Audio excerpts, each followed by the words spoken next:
Hello, everyone. This is a different Source Seeker Hour. Usually we talk about economics, but we're going to change it up a little bit. There's so many things happening in the world that affects economics. Um, Israel has attacked Iran. They attacked their nuclear sites as well as oil sites. How does that affect the famine in Gaza? How does that affect the economy? Different things are happening all over the world. And we're going to talk about that with my guest, Jeff Hill of Hill Financial Group, right? Yes, sir. Okay. And we're going to talk about that. Also, we're going to have another guest that's going to join us in the middle of it. Um, what do you think about this overall subject as as climate change and how that affects the economy, the things that are happening in the world, whether natural or man-made? What do you think about that, and how does it affect different prices of things? Ooh, okay. So that's a compounded and loaded question for sure because it's not just one particular thing, right? I mean, when you start talking about, wars and rumors of wars, if you will, it's like I like to call it the popcorn effect. One thing pops and the next pops and then and all of a sudden you have like a domino effect of different things that can happen. So as we know, unfortunately, war is big business. I don't care how you slice it. If you look back at the economic times in the US, for example, um, man, I wish I had the charts to kind of overlay so you guys can visually see what I'm talking about. But economies sometimes spike after wars. Now, I'm not necessarily talking about an economy that has been decimated by the war, but like if you look at historically U.S., anytime like we've gone to war, you go back when Social Security and all that stuff first came in, they were raising money for the wars. You had, this spending that happened around the war, and then sometimes some of these economies took off, right? And then it kind of ebbs and flows. The war happened, and boom, you see like big things go up. If you look at one of the biggest ticket items for the United States, war and defense, okay? And somehow you often hear about how we don't have money for key things. We got to cut here, cut there. But anytime war or defense or something like that typically comes up, all of a sudden, oh, hey, we found, these billions of dollars, these multiple billions of dollars that we can go to provide aid and this and that. And economically, as taxpayers, sometimes we sit back and we kind of look around, scratch our head, like, well, where is this money coming from? Like, how are we just finding these magical billions of dollars? And sometimes we throw millions, billions, and trillions around in the same conversation, but you guys got to understand fundamentally, that's way different when you really start to understand money, right? Or when you hear about these, planes that were going overseas carrying all these literally like planes filled with money and they came up missing. Like, yeah, the plane might have landed, but the money wasn't there, right? And so when you start looking at all of this stuff, we really try to scratch our head up and figure out, well, at the end of the day, does it affect me? Does it affect my pocketbooks? That affects my own personal economy? Because I think sometimes we feel like a lot of this stuff is out of touch. That's like, man, that's overseas. That's Israel, that's Palestine, that's Gaza, that's this and that's Ukraine, that's Russia. It ain't home front. But when you understand the global economy and how interconnected a lot of this stuff is, and then we start talking about allies and now you start to peel back some of the layers of the onions and you realize why one small piece of what's happening in the world can have a big ripple effect. I remember years ago, and this is probably back, around the wake of 2007 and 8, Greece. Greece is not a huge country, but Greece was like making a it show around the world. And so what happens, just to kind of give you a little piece of this, is countries buy other countries' debt. Okay. And so, I'm gonna weave in tariffs a little bit, and like hopefully, like through the end of this, I'm either gonna confuse you even more or make you curious enough to say, let me dig into it and try to see if I understand some of this stuff myself. And again, just understand it's a roller coaster, right? There's a lot of information out there, there's a lot of misinformation. I am not the economic guru. I look at this stuff and try to figure out, well, how can I be, helping my clients keep themselves safe, liquid, and productive? Safe meaning we're not necessarily going to be harmed by the stuff that's happening.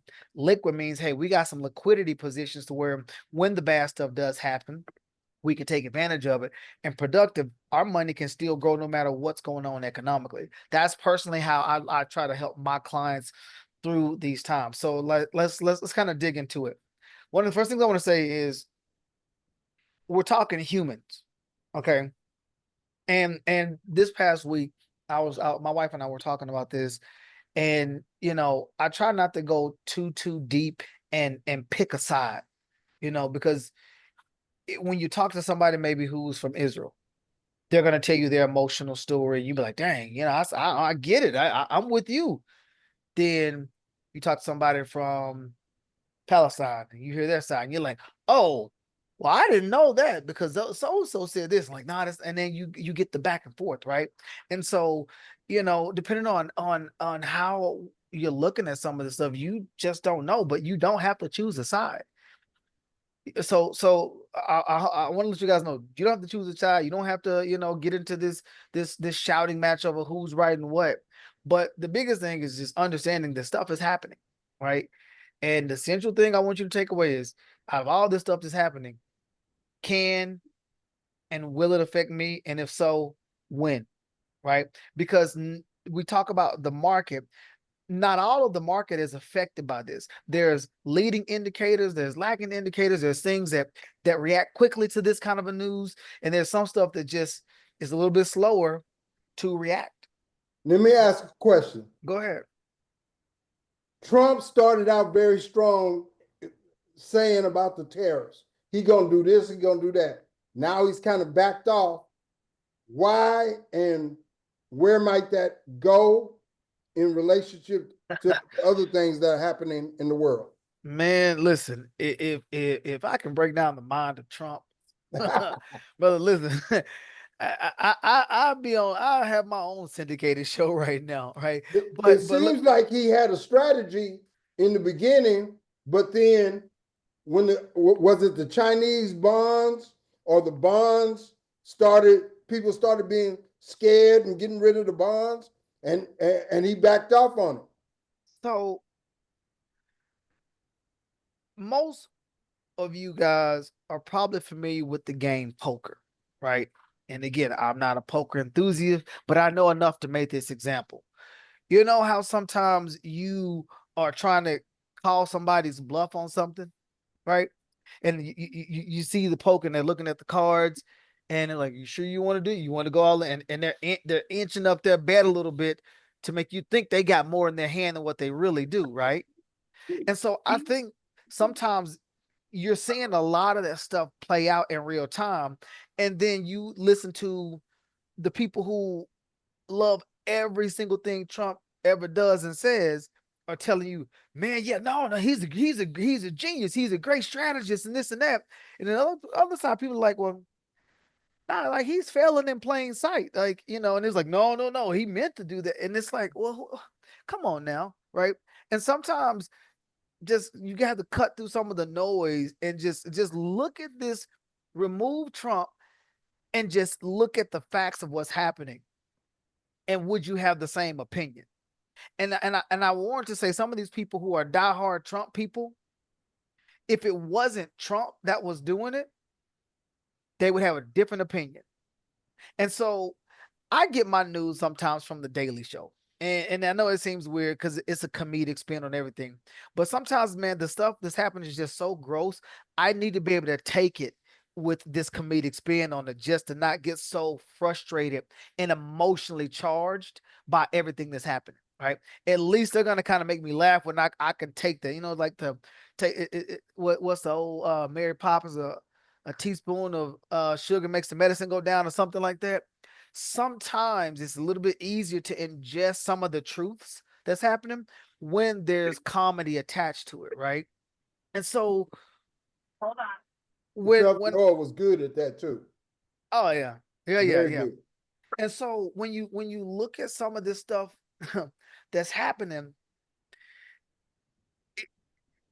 if you there's a guy, I think his name is Jake. Jake goes out to a lot of Trump rallies, and he's just like really interviewing people, and just you hearing some of the stuff that comes out of some of these people's mouths that just makes no sense. And sometimes he's going in and he's given um a different president's rap sheet, right? And act like it's Trump that did it. And they're like, yeah, that's great. And it's like, well, did you realize Obama actually did all of that? Oh no. And then all of a sudden they change their tone. And so sometimes a lot of people, especially on social media, and I'm gonna put myself in this, we might have a voice, and that's the downside of social media. It's noisy. Everybody has an opinion. In America, we have free speech, so you don't really see a lot of stuff censored like you do in other countries. Well, you see all this stuff happening, and sometimes people can put together a very compelling argument with a lot of wrong information because they're emotionally charged by what's happening. And so you just see all of this stuff that's happening, and it's sometimes hard to make sense of it, right? And so let's kind of reel it into some of the things you laid out, right? When you're talking about the war and like what is being affected by that, okay? So first we kind of talked about, climate change, for example. All right, climate change is something that's been going on for quite some time. The climate change is on its own because it's nature. You got different seasons, all this kind of stuff is happening. But then when you add the human element to all of this, you got a whole different ball game. You got burning of fossil fuels, you got deforestation, you got greenhouse gases, you got all of this kind of stuff that's happening, and this stuff is going into the air. And the idea behind it scientifically is this hurting the ozone, thinning out the layer. You got more heat, everything's heating up. The polar ice caps are melting now. Water is rising. So you got all this bad stuff happening, right? And we are part of the problem because we are speeding this stuff up. So you got the natural erosion idea. Well, if stuff starts getting hotter, just natural. Now let's think about economically. You need to burn, well, you need to run your electricity bill up because now you need the AC on a little bit longer. We're having record breaking days in the summer to where 2 or 3 days, 6-figure degrees. Older people can't necessarily, handle some of that. Children can't necessarily handle that. AC goes out, problem, right? All of a sudden, the cost of labor goes up because now you're trying to get more people in because some people are sick. Some people don't want to work in this kind of heat. Then all of a sudden you got a labor shortage. If a labor shortage happens, then you can't get into enough production to keep everything going. We're not at the stage yet where robots are doing some of these tasks out in the fields, right? Yeah, some of the machines can do some tilling, but a lot of the stuff you still need people doing it, right? And so when you think about that, I want to touch on what you said with Trump kind of dialing back some of his rhetoric, right? Well, because he's the commander in chief and he doesn't necessarily have to listen to a lot of people, he can do and say whatever he wants. He can throw stuff against the wall and let's see what sticks. Yeah, we can be, the American bully and beat on our chest, and we can also go and say, hey, listen, let's go punk these countries. We've heard how he feels about certain countries, calling them, I hate to use this, but the shithole countries, right? And you hear the stuff that he says.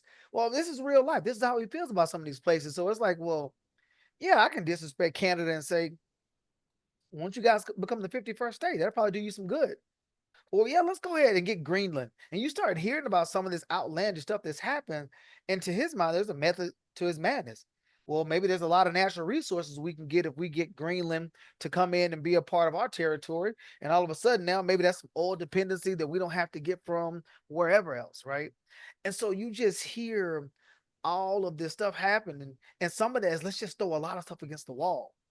And then sometimes the magician never really shows you how the trick is done. And I'm not saying Trump is a magician. What I'm saying is the system. The system. I posted something on Instagram the other day, and he was just talking about. Did you guys realize this banking resolution and crypto resolution that has passed? While we're talking about the wars in Israel and this and that, cool. Something big in the banking and crypto industry just passed, and we ain't even talking about it. And so sometimes you have to look at the sleight of hand of what's happening and try to peek behind the curtain and say, all right, if this is where they want our attention to really be at, well, what is happening over here behind the scenes that we're not paying attention to? And Let so me ask this go ahead. question. Looking at what happened in Iran, um, it could have been a sleight of hand that Trump was saying, okay, we want to negotiate, we want to come up with a deal all the time. That made them put their, their guard down, and they were attacked very hard. I mean, that's what it seems like to me. Yeah. I mean, according to Trump, no, I'm the only president, the wars are not happening underneath my belt, yada yada, and all of a sudden, boop, here we are. And some of this stuff, because we have allies, it's not necessarily our fight. But think about this: if you're on the playground, I want to use some analogies that hopefully make sense. You on the playground, and one of the biggest people on the playground is your ally, and some people picking on you. Are you gonna get a small person that's like your size? No. You going to the person who got hands, who been in the gym, lifting weights and ready for a fight. Let me go to the biggest person I know, because I know if I bring them to the table, I got a fighting chance. And anybody else that want to come in, gonna have to deal with big boy over here, and they don't want those problems. Well, that's us. Yeah. Okay. And because we're buying debt and we're trading, and you got the tariffs, and we depend on other countries because of cost of goods to get stuff done internationally is way cheaper than it would be to get it done here. We need to rely, we need to have some quid pro quo, we need to have some give and some take. And so, to Trump's defense, which you probably won't see me going to this defense a lot, right? To his defense, the reason why he's so gung-ho on some of the tariff stuff is we've been on the losing end of this tariff trade for a very long time. And we are giving a lot of our resources away. Billions and billions are going to Ukraine, and half the stuff they don't even know where the money is, and some of the stuff we had. We are not getting beat, man. I'm sorry, brother, but we are not. We have never been getting beat by the other countries. We've been taking. This is the biggest country in the world. We're taking advantage of everybody. The reason everything is like they are, it is now, is because that's what they did. Hold on, brother. Introduce yourself so he knows who you're talking to. I have no idea what's going on. I'm sorry, brother. What? My name is Siddiqui. I'm here at the airport. I was just listening to you talk about that, and I just couldn't. I can't take you saying it, repeating that same stuff that they say about us getting beat. This biggest country in the world that set everything up is getting beat on everything? Come on. Wait, what? That's just justification. I'm confused on what you're talking about here. He's saying that because you were saying we getting beat on tariffs. He don't agree with that. I mean, we getting taken advantage of over time. I agree with brother Hill, Siddiqui, that we have been, but how he reacted, I don't necessarily agree with that, because a part of that's not a taking advantage of. Those were negotiating positions we put ourselves in with these countries so that we could take advantage of them. That's how we got big. This isn't like we getting beat by somebody. Oh, they're taking advantage of poor America. America is the biggest country in the world. Just like you said, it's the big boys all over. The big boy in the country is going to be taken advantage of by the little boys. Come on now. Okay, and so you jumped in before I even finished my point, so that's why I'm confused on what you're talking about with me saying that I said we were getting beat by other countries. That's why I'm like, what are you talking about? Go ahead, try to finish, Jeff. At this point, I don't even know if it makes sense to, because he's muddied all the waters and what my whole point was. But I'll take his stance on it. Okay, and what I was talking about was Trump's idea of the negotiating the tariffs where we were on the bad end of the stick with these deals, and he's trying to levelize this and saying, listen, they need us like we need them, but Trump also wants to bring jobs, quote unquote, back here. And instead of outsourcing a lot of stuff, he's trying to play the bigger political game of some of these big companies saying, listen, make your stuff here, make it here. The argument on it economically is, well, what is that going to do to the cost of labor? Because if you can get these parts made and assembled in Mexico, where average salary might be $300 to $400 a month, or you got people in China, some people working for $1 or $2 a day. In America, who in the world is working for that? Nobody. And so it's really, really hard to bring some of these jobs and these plants back here, even with all the tax cuts, because now it's going to drive up the cost of labor. Now that's going to be another issue because supply and demand. It was known. That is a. We can't. Go ahead, brother. What you got to say? No, I have nothing. Go ahead. Well, I mean, I believe it's been proven that a lot of different countries took advantage of America, and we want to have good relations. So a lot of the presidents allowed them to build up their trade deficit in such a way, trying to have good relations and saying we are the benefactors of the world, and Trump saying it ain't no more time to be benefactors of the world. Let's make them. Give an example of the European Union or NAFTA or what's the NATO? NATO, United States was paying most of the fees, while the other European countries were not paying. Some of them weren't paying anything. And he's saying, why are we doing this? We on the other side of the world. We don't need to be paying all of it, whereas they need to pay their fair share because they are the ones that need to benefit from it. So that's my argument. Brother Siddiqui, what you got to say about that?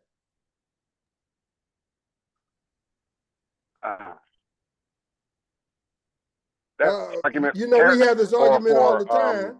But is your argument for? You're saying that was your argument for tariffs, or that's your argument for? That's one of the arguments for tariffs, yes, but not just tariffs. He's talking about the NATO situation. I see NATO. I understand that everybody made it. But NATO is an agreement the same that concept. Everybody made, and they're not paid.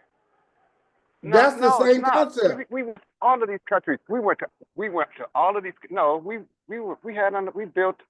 We knew the world. As a country. Well, see, we got caught up into as a country, being the benefactors of the world, and saying, okay, we do have a lot of benefactors of the world. Benefactors of the world. When you just got $3 an hour, $2 a day, we're the benefactors of the world. You really think that? All of this is about is racism. All this is about is making us look at the rest of the world and us, ourselves, because we're part of the rest of the world as far as they're concerned. Like we don't belong. I'm not saying we're great. And it's just giving them humane. Hold on. Go ahead, brother. Let him finish his point, because it's not going to help any of the listeners if nobody can finish their point and idea and we're talking over each other, because I'm curious to understand what he's talking about. Okay, go ahead, brother. I was just saying this whole I don't know anything about Project 25. I don't know anything about trying to reshape and rebuild up white people in this country because they run up. So he uses all kind of excuses to villainize everybody so that he has and now he's got everybody villainized. Now he can do what he wants to with them. And we just go along with it like, oh yeah, they're wrong. They did it wrong. And give me an example of who you're talking about. I think all of this is all about racism, all about it. Just what he said it was. United States exceptionalism, and we ain't exceptional in anything. We're not exceptional in education. Look at all of the numbers. Where are we exceptional? Except for power, except for guns. health crisis. Okay, well, let me say this. I've been to other countries, and I'm very glad when I get back into our country.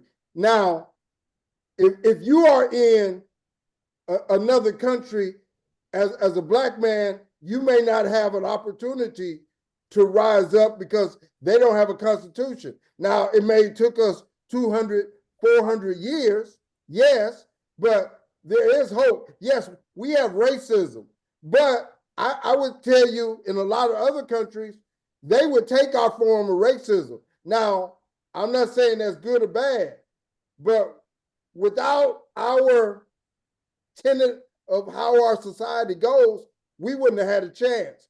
And if we didn't have some benefactors helping us, we might be in that old situation and never have rose up. Brother Jeff, what do you say about the different famines in how that happens in country, and is that a part of, can people rise out of that? What's going to happen in that economic situation? Are they going to have to be wiped out, or what's going on in that situation? I'm talking about the Gaza situation. Oh, okay. Did you say first? It sounded like you said. Did you say what's going on in the country with the different famines? Well, famine is in Gaza. Okay, the famine meaning they don't have access to crops and land and all that. Somebody else is totally in control of it, and the situation is they are trying to get food, and of course, Israel is parsing out the food, and the United Nations is saying if something doesn't give, these 2 million people are going to not exist anymore. Well, I mean, unfortunately, like this is something that we're seeing kind of playing out in real time, right? And I don't know what's gonna happen, right? I do know it is really tense and tough for any and everybody involved in that when you have somebody else who can control supply and demand every step of the way, right? And it's not like you have the time to go do farming traditionally and raise enough crop and have enough, crop cycles to come through for you to be self-sustaining. That takes a lot of time. But even in a situation like that, you got all of these people in that kind of situation. That's going to affect the neighboring countries. I mean, if we had a country on our border that everybody was starving on that country, and everybody was trying to get in this country, and it was difficult, that would affect our economy. That would raise the price. We would be raising the price, trying to take advantage of them. Some people would. Well, that happens at our borders. If you think about our neighbors to the south are coming into the country, but it's not necessarily raising the prices per se. It sometimes can make certain things more competitive because you have labor costs that is a lot cheaper. So, you know, back when I graduated college, I was a manager at McDonald's for about 5 months, right? And I remember a lot of the Hispanic people in there having conversations with them. And, again, I graduated in '04, right? And so you think about economically 20 years ago, what the dollar looked like then and what minimum wage was in Arkansas, which I think at that time, it was between 5.50 and 7.25 an What hour, something city in like that. Arkansas? This is Conway, Arkansas. Okay. But Okay. again, doesn't matter necessarily what city, like you have minimum wages, no matter what city you are, Oh, you're still okay. gonna have the minimum wage. And so let's just say, it was $7 an hour. Now, $7 an hour, that's a lot of money to somebody that's coming from Mexico that's used to making $7 a day. Okay. And so I remember when my wife and I took But doesn't it depend on the cost of living in the new environment they're in? No. So here's what you have to understand about group economics that happens in a lot of other cultures. So in Mexico and a lot of the places, they don't see anything wrong with maybe piling a lot of people into a house. Okay. and crowdfunding the entire expense and then sending a lot of that money back home. And so when you think about it, you got, like, let's say you got 10 people in the household and they're here to work. They're not here to necessarily be super leisure and have this American lifestyle to where we taking the weekends off. No, they came here to work. They're used to working. And so you put 10 people in the house who are going from making, let's say $7 a day, that's $70 a day amongst these 10 to $7 an hour. Whole different ball game. And they're willing to put in a 10-hour shift. Okay, now you're talking about some money. And so when you think about, they don't necessarily need a big luxurious house yet, right? They can live in a small apartment because they're working. They're used to living in something maybe that's not as equally yoked as that in their home country. Now let's crowdsource all of our money and let's send a lot of money back home where it's going to go way further. And so now maybe they can buy some land, buy a property, buy stuff back home, build up a little seed capital, maybe start a business back home and then go home. But some of the people who stay and start businesses here, what do you think they're spending their money at? A lot of times they're spending their money in their own communities. And so they're living together longer, spending a lot of them, circulating a lot of their money in the same communities. They're building up their own little economy in the American dream. So they come here getting to live the American dream. And so to give you another story, I had a really good friend of mine. She ended up marrying a Hispanic guy. And she just couldn't make sense of his thought process. And I was like, well, you have to understand where he's coming from. This dude is making $30,000 a year, has a beautiful American wife. He loves what he does. He loves to cook, and so great. He's a cook, making $30,000 a year, has a house and a wife. That's not, you're not making that kind of money in Mexico, right? Not 30,000. I remember being at a resort and I asked the lady, how long would it take you to make what? I think I said like $20,000. And she said, oh, 10 to 12 years. And I said, no, no, no, no, no. Like, I don't think you heard me. No, just $20,000. And she said, no, like maybe 10 to 12 years. And I sat back in my seat, it was like 10 to 12 years. And so I'm like, okay, so that means you're making like $2,000 a year. What? And I'm doing the math, $2,000 a year, not a month, guys, a year. So you're talking 150 to maybe $180 a month. So imagine working 40 plus hours a week, like you do, but only bringing home less than $200, and you still maybe got taxes. Is that how prevalent is that type of economy throughout the world, as far as you know?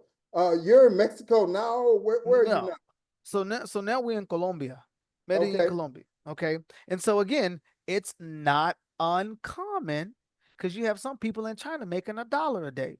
You got some countries in Africa where the average income is about $400 a month. Okay, so that's 48, that's less than $5,000 in a year. But again, this is where you get these group economics terms and all this stuff, and people willing to live together. And in some of these countries, it's very customary that you stay into the household until maybe you get married and then you move out. And so imagine, Americans, if it wasn't this big push to go to college and get these student loans, which is going into debt. And then, oh, I got to get this new car because I got to have my graduation present. Oh, and now I got a good job. Now I need to go ahead and get this mortgage. And we are really so tied to the idea of debt, and it's really instilled in us in this country. And you don't necessarily see the same level of that in a lot of the places. And some of these people understand, like, their interest rates are high. Like, even just on a regular mortgage, a 20% interest rate is not necessarily uncommon in a lot of places. And because that's not uncommon, some of the financial products from investments can be pretty good. It can be really common to get 10 to 20+% a year returns just like that. You said 20% is not uncommon. No, Don't we have like a 20%? I know on a credit card, they can be 21%. Credit cards, right? Credit cards, different. But I'm talking about a mortgage. Right now, Okay. mortgage rates, what, 6.5%, maybe 7.5%, something like that. And some people are losing their mind because 2-3 years ago it was half that.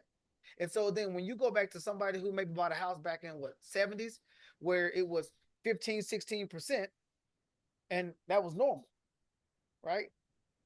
You mean the mortgage rate has gone down since the 70s? Yeah. Yeah. Okay. Interest rates in general have gone down. Interest rates went down to 0 at one point. Is that because the government is pushing low interest rates, or just they eliminated prime mortgages so that people can afford them more? So there's something called quantitative easing, QE. So you can look it up. This is really popular underneath Bush. And this is where the government says, hey, I need to control what's going on economically. All right, if we're in a recession, what do I need to do? Okay. I need to get people spending money in a recession, because if people stop spending money, how do we grow an economy if people aren't willing to spend, buy, invest, build, right? It's not going to work. And so, what incentivizes people to want to go do stuff like that? Low interest rates. You mean to tell me I can go get this construction loan, instead of me paying 7%, I can get it at 2, 3, or 0? Or maybe I can refinance. And if I refinance this 7% loan at 3, now I just created another $700 a month in cash flow. Now I can go buy that new car. Now I can go do this. Now I can go take some vacations. Now I can go spend more money. And so when you keep interest rates low and you print more money, you got more supply going back into it, supply and demand, quantitative easing, but it doesn't always work that way. Now, go ahead. You got a question? A question. You said print more money. Isn't that they have to be careful how much they print so they don't print too much, so that they devalue the dollar? How do The they dollar come up with that? no, brother, the value has been devalued. The dollar has been devalued since we got off the gold standard. Okay. And every single year it's less and less and less, and it's worse and worse and worse. And Yet overseas, when I was overseas, everybody wanted that dollar instead of their Arusha money. Or I was in Tanzania, they'd rather have that dollar than the Tanzania dollar. right. Okay. And, So and, you and gotta think that's in about a this. lot of economies. Right. Because the dollar is still strong in comparison to some of these other countries out there, right? But again, if you are going to a Europe, or you're trading for pounds, or maybe francs or something like that, it's not as good. So your money, your purchasing power goes down when you go to Europe. If you come to Mexico, Colombia, your purchasing power goes up, because their economy is maybe not as strong as the other one, right? And so, yeah, sometimes you do have people wanting the dollar because they know the America is willing to print and do whatever they can to prop themselves up, to make us look really, really good and attractive, so people gonna want to invest in here and buy and build and all of that, right? But it's all a house of cards, and at some point in time, it has to come crashing down. And when it comes crashing down, if the US dollar is the reserve currency for most places, that means that economy is going to be hurt as well. When I was in Peru in 2021, I remember walking through like the market area, and these guys standing there with like big bricks of US dollars trying to trade. And they were trying to get rid of them, but it wasn't a lot of people trying to buy at that point. Okay. And so again, foreign forex happens all the time, all day long, all day long, or whenever the markets are open, right? 5 days a week, 24 hours a day.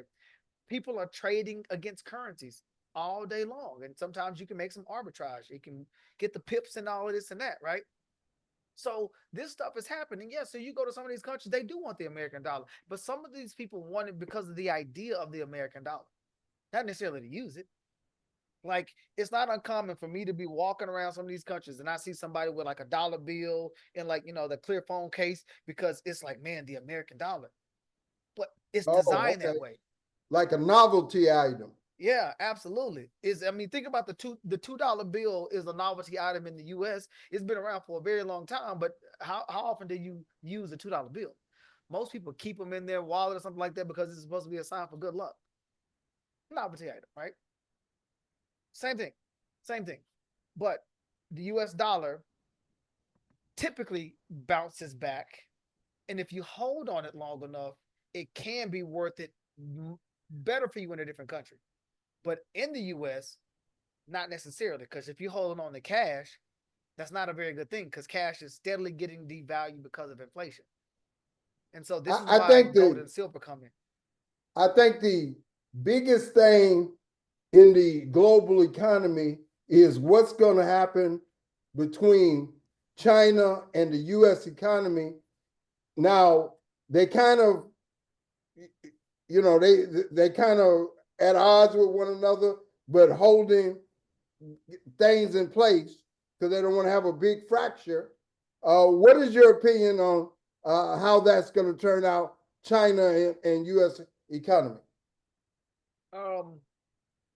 So I feel like first, China owns a lot of US anyway, right? Because they bought a lot of US debt a long time ago. But when you think about like advancements in technology and things like that, some of these countries are way ahead of us. That's what Brother Siddiqui was saying. Like, what are we number one in, right? And so when you think about education, technology, AI, and all this kind of stuff, they're over here charging for Gemini and Chat GPT and some of these other, and then China releases DeepSeek for the free. And all of a sudden, everybody's like, wait, whoa, you just flipped the table on his head because now we got access to a superpower of artificial intelligence for free. And it can rival some of the other models, then yeah, right. And so China can play a different game sometimes, right? And we have to be really careful on how much you push. This is why Trump has to retreat because there's only so long you can sit there and hold out and try to stall somebody out before they be like, brother, we don't need this. Let me show you what we mean by this. TikTok. Okay. Remember that. They shut TikTok down for like a day or so, and I was about to say the world, the US went crazy, right? Some people lost income just like that. And all of a sudden TikTok came back online. Now, what I And you ain't noticed, heard no more about it. no, there's other fish to fry, right? Something else, right? That didn't work. Okay, let's try this angle. Let's, again, let me throw some stuff against the wall and see what sticks. But so what China did, because the majority of a lot of things are made in China because it's cheap labor, right? China said, you know what? You want to play the tariff game? We'll go direct to consumer. And so I noticed these people talking about, listen, guys, we're gonna not let you peek behind the curtain. We're just gonna pull the whole curtain down and just show you what's up. All these big fancy name brands that you've been buying, these Gucci's, these Louis Vuittons, all this stuff is made right here in this Chinese factory. Oh, you thought because it was an Italian brand, it was made over there? No, no, no, no. So we got all of these exact same things. So do you want to pay $7,000 for this bag, or do you want it for 70? Because we can go direct to consumer. And so when you think about their population being 3 times, almost 4 times the size of ours, oh no, I think it's almost 5 times the size of ours. They got way more experience with a lot of stuff, right? And again, you're always talking about a nation that is older than us, right? And Yeah. so it's just different, right? It's a whole different mentality over there, and they have different levels of honors that just don't exist in some other places, right? And so they're going to be playing at a different game. So anybody has to be careful on how much of your hand you try to play too fast. So you just reveal a little bit, because remember, you're the magician. Let me show you over here to get you focused on this. But meanwhile, here's what I'm really, really working on that you won't see until you need to see it. And by that That's point, it why he might be too pulled late. back on the tariffs, and they are not Well, pushing them as much. again, some of this stuff happens because you're trying to rah, and you spoke a big game, you talked a big game, but now you're gonna put up a shut up, right? Like when somebody calls that bluff playing poker, do you have the cards or not? And if not, then you gotta fold. So some of this stuff he's had to fold on. Just like, oh, day one, I'm doing this. You got all these things you were gonna do on day one. You stopping the war on day one. You rolling back this on day one. Obamacare, that's never gonna exist. Well, it's still here. So what happened? It was so bad, so gross. She was gonna repeal it all. Then why is it still here? Oh well, there are certain things in there that are pretty good, and we're coming up with a plan that's gonna be way better. At what point, brother? You got like 3.5 more years, right? And so a lot of this stuff is talk to get elected, but some of this stuff, just like some, unfortunately, most politicians, Yeah, they're most not definitely. working for the people, right? Let me ask, Brother Siddiqui, are you there? Brother Siddiqui, you there? He might be on the plane. All right, well, so let's finish it up. Climate change is out there, and man-made situations also. Like if they bomb the nuclear plants. Are you there, Brother Siddiqui? Yeah, I just had to, I'm in the airport, so I was trying to keep you I guys got you. Hey, do you out want of to the noise. say something about if you've heard? Do you want to make a statement on what you feel? Just, all the stuff we're talking about in these other countries, it's value system. We've been sold a value system, and we bought it hook, line, and sinker. That's going to make us just buy, even when we don't need. Want bigger, want more, quote unquote more, want better, quote unquote better, meaning what white people have, whether it helps us or not, because we just sold the goods, and that's why other countries can put 10 people in a house. Shit, we did that. Everybody in my neighborhood had 10 people in the house when we grew up, and that was in the 60s. So it's not like we haven't done this before. We did that. That's how we got, built up ourselves too. Basically, it's about different values. We got away from it. It's about values. It's about yeah. Because we don't want to live 10 people in the house. What's your value? We've been told. We don't want to live 10 people in the house. But then at the same time, we say, oh, at the same time we say our family is the greatest, and we want our family, and we should be better. And so not now, which is right. You don't want 10 people in the house, or family is not good. Is family good or not? I mean, and we're going to let somebody tell us whether that is good we family. Know, some would say we know the answer. But okay. Go ahead. I'm listening. I'm just saying. I'm gonna say, some people could not stand being in the house with so many people. It would drive them crazy, and they would not be willing to sacrifice. And that's what I would say about our American society, and that is why our American society of exceptionalism wants to have individualism, so that they can and not have to share. And that is what we have built up for. Whereas other people don't have the same mindset.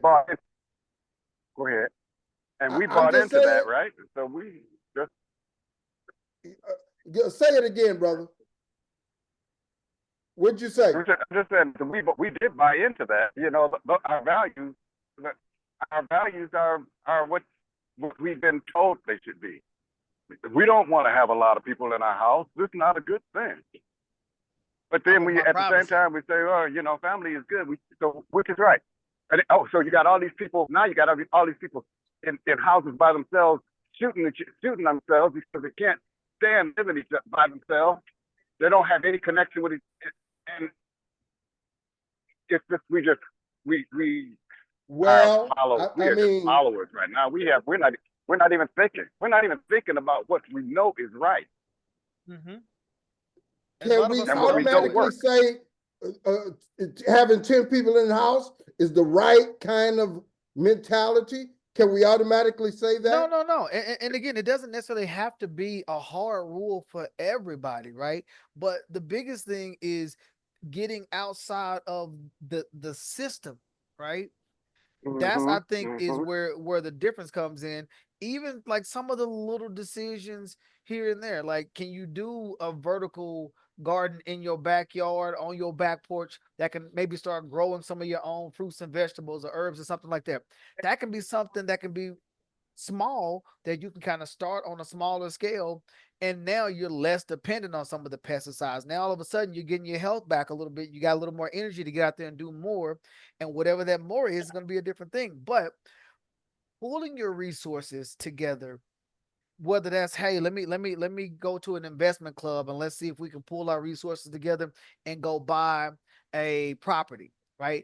Now we're splitting the income up, but if we don't need this income, then how can we use this to go get more properties and more cash flow?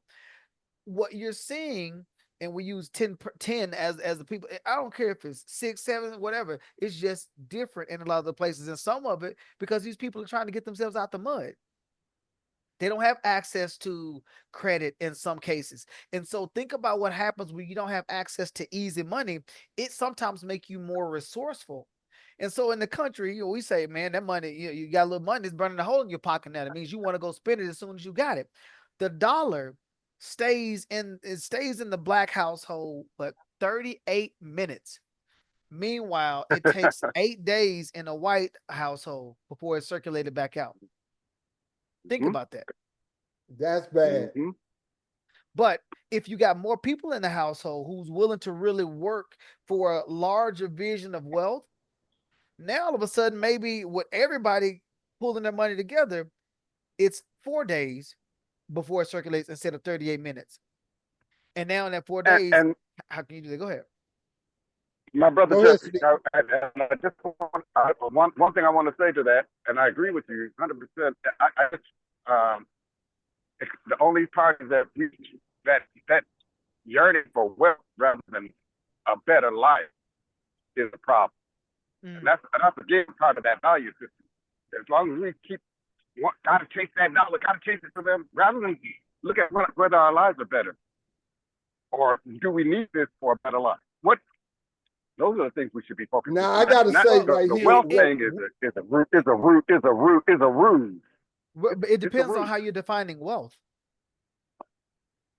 It's how Wealth you doesn't define a necessarily better have to life just be too. money, right? It's just the whole. Pardon me. I said, I didn't hear you. I'm sorry, brother. Me or Baruti, I was saying wealth is not just about money. And so health can be a form of wealth, right?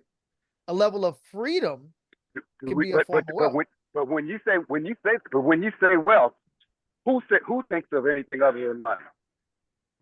I mean, there's other people that think of different things with money. Let me say this. The concept that we had in the church, where we had a utopian society of Black people that had their own theology, their own ecosystem. That concept was a great concept. And that could have been a very well-sponsored arena had it worked. What we had set up and the vision of it, that's a utopia. And that was a better lifestyle.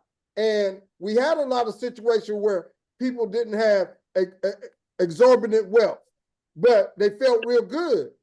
They felt real good about themselves. Well, that's a concept. So the ideal of a better life and what is wealth, I mean, that's to a certain extent to the eye of the beholder. We are toward the end of our show. Yeah, I just said that word. Go ahead, brother. Go ahead. No, that word wealth. I'm finished, brother. Just that word wealth just so much that it just okay. I know you're probably going to have to go in a second. Share anything you would like to share, because we finna close out. And our topic was economics and how climate change affects that. What did you want to share on that? And do you want to tell people if they want to, talk to you or something, how they could do that? He must have had to shut down. No. I shut down my camera. My name is Sadiki. I am easily. You can reach me if you need to.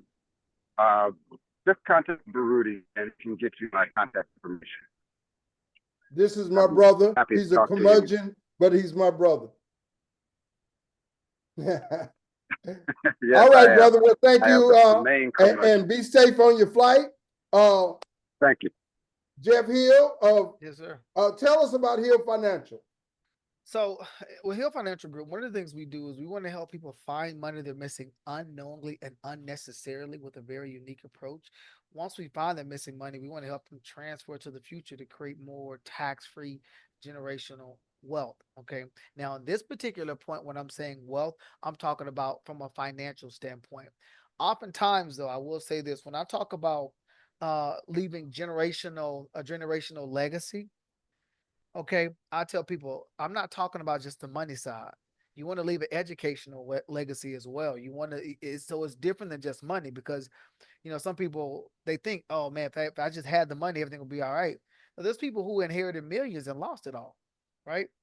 And so this is where the educational legacy around it. One of the things my wife and I were talking about was getting into more herbalism. How can we start using natural plants, and things like that from a holistic healing standpoint, as opposed to running to the store and get medicine. So I'm taking, you know, black seed oil and man, all kind of stuff at this point now because I want to learn more how to heal using natural elements, right? And so for me, that's another part of the wealth. Because if I have my health and I have my energy, then I can go out and I can chase the money and not be so tired, right? But also the spiritual side, being able to understand how to just relax and release a lot of the stresses that come with life, right? And so anybody who wants to maybe pick my brain, hop on like a free consultation call. One of the biggest things I can employ you to do is go through our financial GPS stress test. And what that's going to do is help you understand where you are and help you answer the four very tough questions that you need to know if you want to have a shot at your financial goal, right? And so the best way to contact me is you can shoot me an email, Jeff, Jeff at thehillfinancialgroup.com. So my last name, Hill, financialgroup.com. I am on all social media platforms. So if you type in the Hill Financial Group, you'll most likely see my face. Or you can even shoot me a text message, 501-291-0708. That is 501-291-0708. And as always, you can find a lot of this information on my website at thehillfinancialgroup.com. Thank you, brother. Are you familiar with John Hope Franklin? I think that's his name. John Hope Franklin? John Hope Bryant. No, I don't think so. Operation Hope. He's a black billionaire. Okay. John Hope Bryant, and he's out there and he's trying to help black people. And some of the similar things that you talking about, he's at that other level. Oh, okay. Yeah. Okay. I actually do know what you're talking about. Yeah. I was actually at a seminar with him with Grant Cardone. He came. I think he's one of the platform speakers that got interviewed by Grant, and I've seen some of his content. Yeah, there was a couple of guys that have made it, and they're peeling back the layers and kind of showing you behind the curtain. But again, it takes getting uncomfortable a lot of times when you're trying to build financial wealth, right? And so sometimes playing it too safe, wanting to have too much control, can hurt you in the long run because your money is not in position to be able to grow and take advantage of some of the opportunities that can come about, right? And so sometimes the right level of diversification can help, but it really depends on what you want the end result to look like. I'll kind of leave you with this thought process. Okay. One I saw this shared on Instagram, and somebody said, imagine playing Monopoly and trying to win the game, but you never bought any properties, you never bought any assets, no hotels, and you just went around the board game every single time collecting your $200. You can never win the game of Monopoly that way because you're not buying any assets that is producing cash flow. And so if you have played Monopoly before, which most of us have, think about that and now look at your life.